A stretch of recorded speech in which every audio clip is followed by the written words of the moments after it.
to order. Will the clerk please call the roll? Present. Council Mercia. Here. 2 present. Thank you. Tonight, we're here to talk about the problem of homeless youth.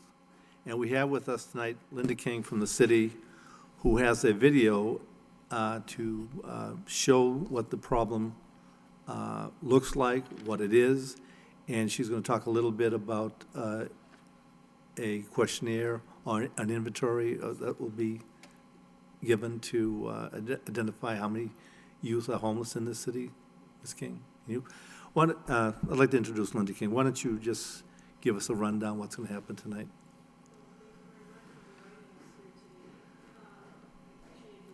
Did you press the button?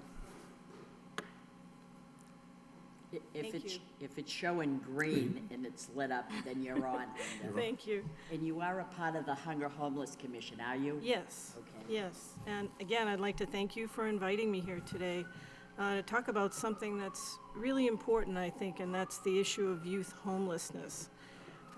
Specifically, the state of Massachusetts last year in 2014 initiated a statewide count, or an attempt to count, homeless youth in the state of Massachusetts. We did, overall, I think there were just under 800 youth that were found homeless in the whole state of Massachusetts. We believe it's a real undercount of the actual numbers that exist.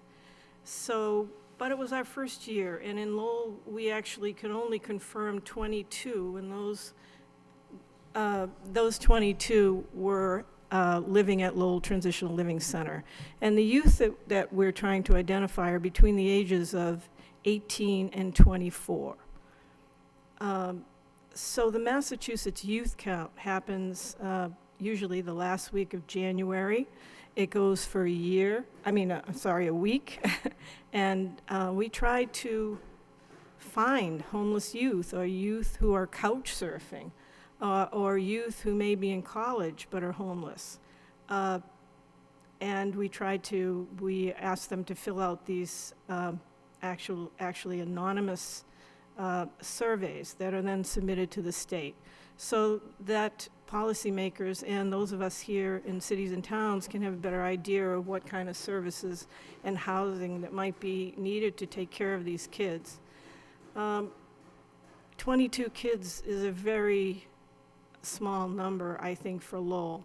We're lucky enough we're going to have a group coming in to help us called Youth Harbors, and they work with homeless youth in high schools, primarily in the Boston area, and they're going to be working with us at Lowell High School beginning in March. They estimate, because of the size of the population, that there may be as many as 80 kids out there that are that don't have a permanent or a stable residency.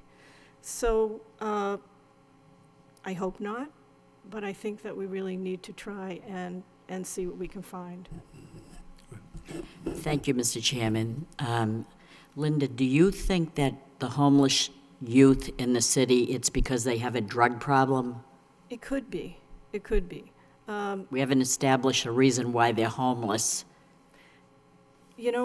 This is why we're doing this count, and I wish I had more information, and in fact, our count might have been over by this meeting, but for the snowstorm. But I think maybe the best thing for me to do is to introduce this video. This young woman, her name is Tina Giarla. She was homeless from the time, I think, around 14. And she was a recent keynote speaker at the city's Youth Homelessness Conference that was held in October. And she's really been helping us. In fact, she's coming back up for a rally at UTEC on February 19th to help us again with the kids and with this issue of youth homelessness. And the issue I think you'll see she talks about is getting youth to come forward and getting them to really let us know how we can help them, because they're couch surfing and they may not know exactly what to do, but I think she really is more eloquent than I am right now. So I'd like to introduce this video, and we can talk afterwards. All right, thank you, Ms. King. This is going to be a short meeting tonight, just to show the video, so we can prepare the city council on what the problem, what is the real problem, and later on, we'll have another meeting to bring in other experts to talk about what this council can do, what actions we can take. I do know one thing, as the former headmaster of the high school, my last year, we estimated at least 70-something students at Lowell High School that were homeless. Of course, this was also those of the age 14, 15 on up. I think one thing to answer your question, Councilor Mercia, we found that most of the students, the issue was they were pushed out by a parent, parents left the city, and these were students that lived in Lowell, these were children that lived in Lowell that had a real problem. They were just basically abandoned. Of course, as they got older, they started to set up their own household, but we had many students that came on a regular basis to the high school, but I knew at nighttime they either sleeping at a friend's house or in a hallway or something like that. So I think this video, I heard that young lady speak, I think this video will do a lot. I just would like to say that I want to thank our partners. We have some terrific partners, UMass Lowell, Middlesex Community College, UTEC, Lowell Community Health Center, Lowell Transitional Living Center, Living Waters, Pathfinder, Bridgewell, and CTI, specifically their youth build program. There's a lot of folks really working hard on this, and a terrific group of people and young kids. The city has a youth advisory board on youth homelessness that I think you're going to be hearing more from in the future. And That's what we want. it Thank you. really is the way to go to try and reach kids. All right.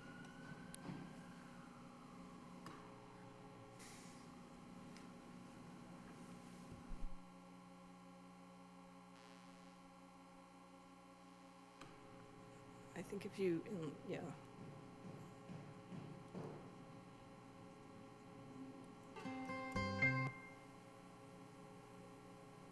Maybe you gotta do it again. Oh.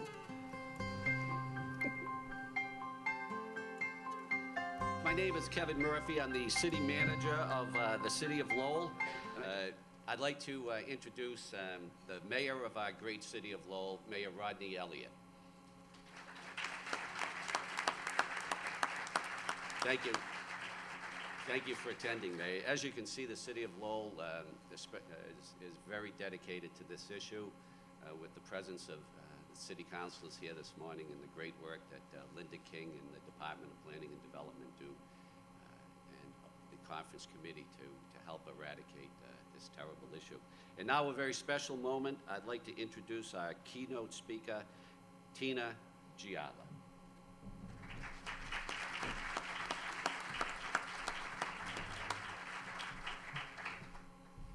Good morning.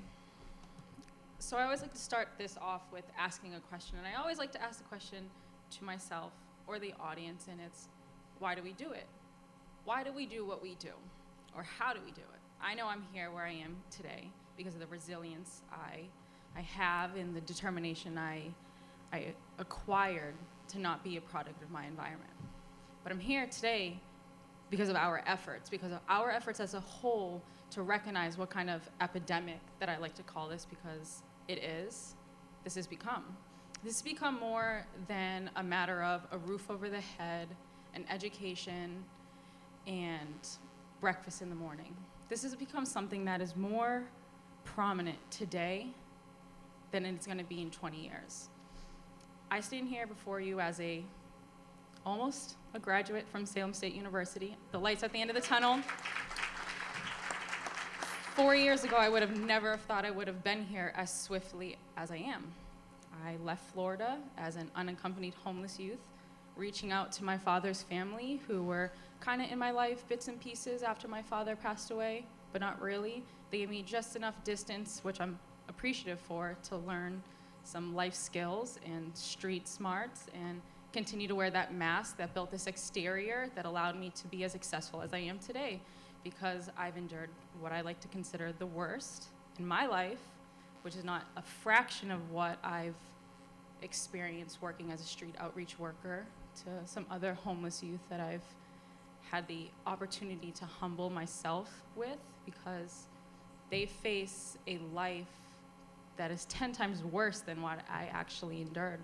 I never had to live on the street. I've never been a product of discrimination.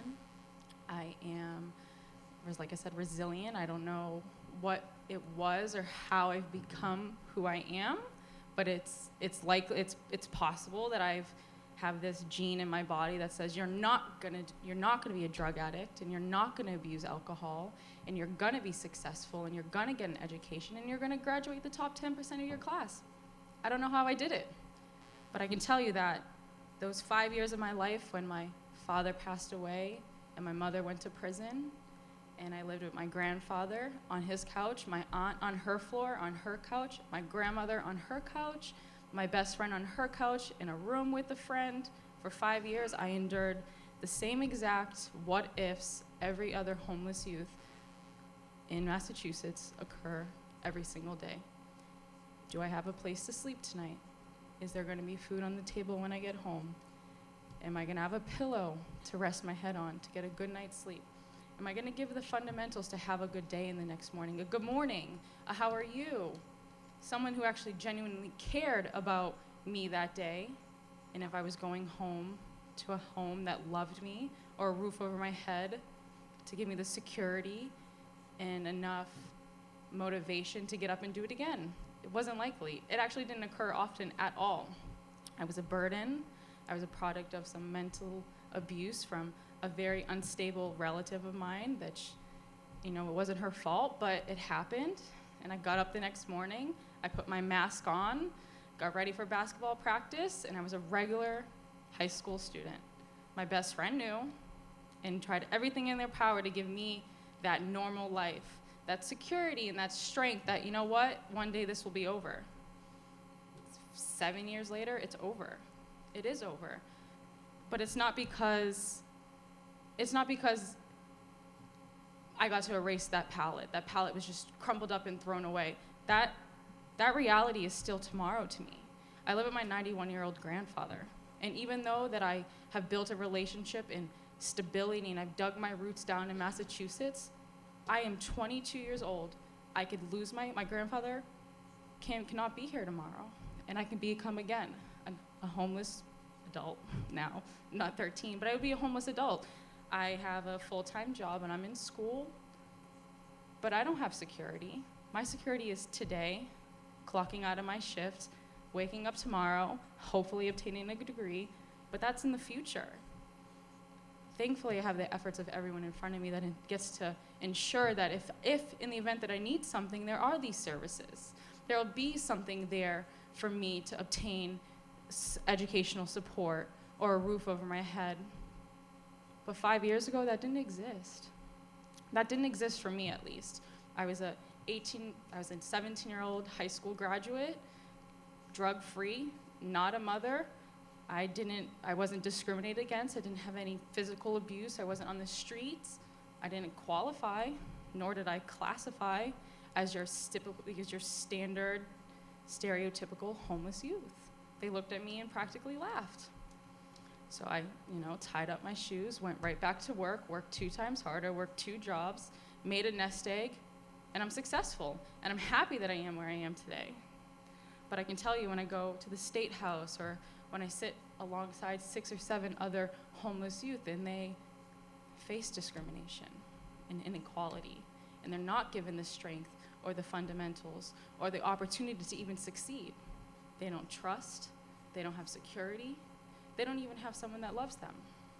I was grateful enough to reach out and speak up at the right time, my senior year in high school. My mentor bent over backwards to establish this trust. I had 0 trust. I didn't trust anyone. I didn't care. I was a typical 14, 15, 16-year-old girl with an attitude that thought I could conquer the world and do whatever I wanted and be okay. I wasn't. I was the weakest person in my class, the weakest. But that mask would never shown it. My teacher, my mentor, my McKinney-Vento liaison ensured me that I'll be successful and ensured that the trust that I'm giving gram by gram was worth it. And now I trust people open arms. I'm going to give you the trust that I deserve, and you're going to receive the trust from me that you deserve until broken. And that's what's given me the opportunity to be successful, because I don't have to worry about people neglecting me anymore. I'm loved. I care for others. Before, couldn't stand anyone. I wasn't happy.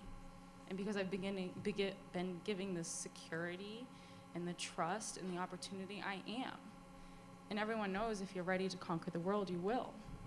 If you have a homeless youth that doesn't even have clothes on their back or a winter coat, she's not even she's not even prepared to conquer winter. How do you expect her to be successful? So I've done all of this, and I've been to DC, and I've advocated for homeless youth in higher education and the opportunity to receive these funds, and I've received a full education from it, and my efforts were worth it. But I think, what if someone else was given that opportunity? Just that opportunity to wake up and get to school, or ride to school, not have to worry about taking public transportation or walking a mile, and was just dropped off at school and picked up and brought home and has a pillow and a toothbrush and dinner on the table. Where would they be? Would these services be as just drastically needed as they are?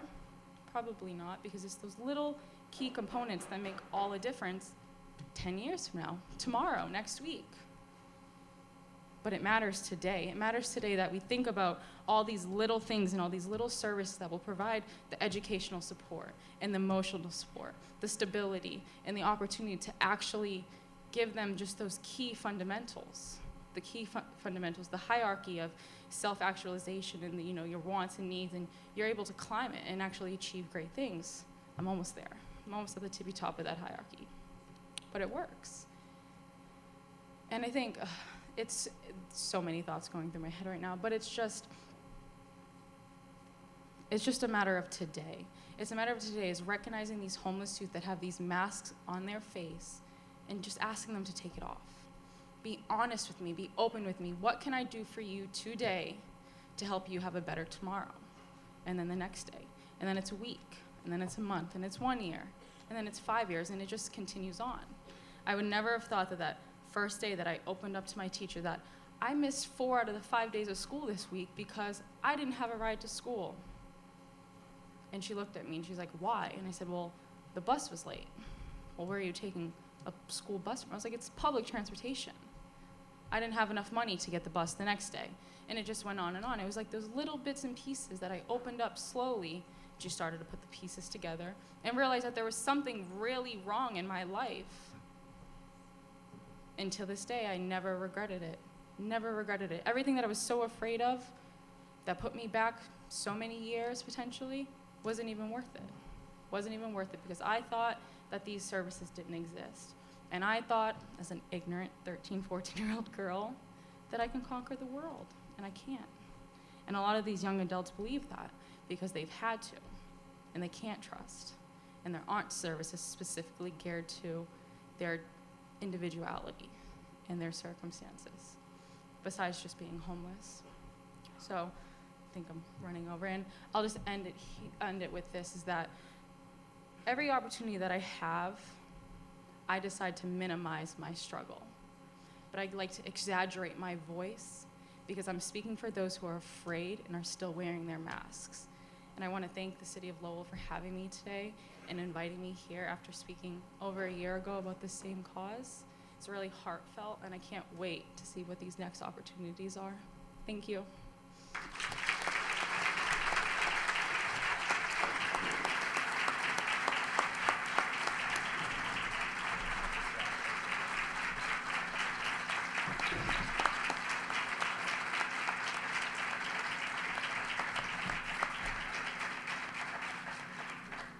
I drove down here this morning with my talking points and just another conference to attend and welcome that particular conference to the City of Lowell. But after listening to you, Tina, you've struck such a chord with me, and guarantee this administration will do whatever it can to support people like you where you came from and make sure they succeed. Thank you very much.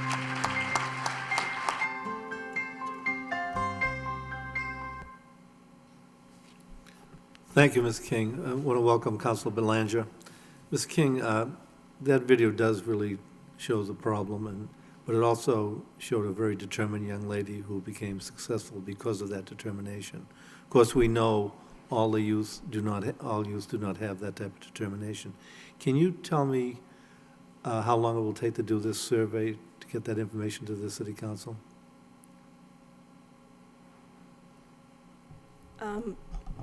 The survey is given out over a 7-day period, beginning on February 25th. And it's a 2-page survey. It's also online. I believe people can find it on the city's website if they want to take a look at some of the questions. And we're just doing the best we can to, as I said, they are anonymous, which makes it a little bit more difficult to make sure that we're not duplicating how many people we find. But I think Tina does show a different face. And, you know, right now, the only place that youth in the city, and I'm saying 18 to 24-year-olds, can go is Lowell Transitional Living Center. And it might not be the best place for young people to be. And I think we just need to maybe think about that a little bit. All right, one more question. Can you, at some point, bring some of these youth into this chamber for for our next subcommittee meeting, where they can not only tell their story, but talk about what type of help that they do need, or what type of help that they've received that really worked for them? Is that possible? We can try. And, you know, again, youth who are experiencing homelessness do not readily come forward. This is one of our challenges. And there are intense and strong privacy rules that prevent us from, you know, working with a college or a school of some kind. But whatever you can do to help that. Yeah, absolutely. And also I wanted to, Karen Frederick is also a real partner in this, and she regrets that she couldn't be here this evening, but I know that she will be here at the next meeting. Thank you. Councilman Thank you, Mercia. Thank you, Mr. Chairman. Linda, I just want you to know that today I had the wonderful opportunity to go to UTEC with Greg Crudo, and I spoke to him, and I watched a video as well, and I went to the cafe that they opened up. And I know that many years ago we had the Girls and Boys Club, and children after school would go over there, and they were a certain age, but then the next age level was forgotten about. They had no place to go until you have Greg Crudo and the UTEC, and now you got that extra age group from, let's say, 17 to 24, and a lot of those people that are taking part in the activities there, former gang members, kids that came out of jail and were headed for destruction. You got organizations like Youth Build. In one of those videos was a homeless young man that was a complete loser, ready for jail. And all he needed was someone to believe in him and put him on the right path. And that's what UTEC does. And this is a kid that I met today. I shouldn't say kid, he's a young man, and he's tremendous. And I wish we could get him here. I'm certainly sure we probably could. He turned his life around because people cared about him. People showed an interest and made him believe in himself.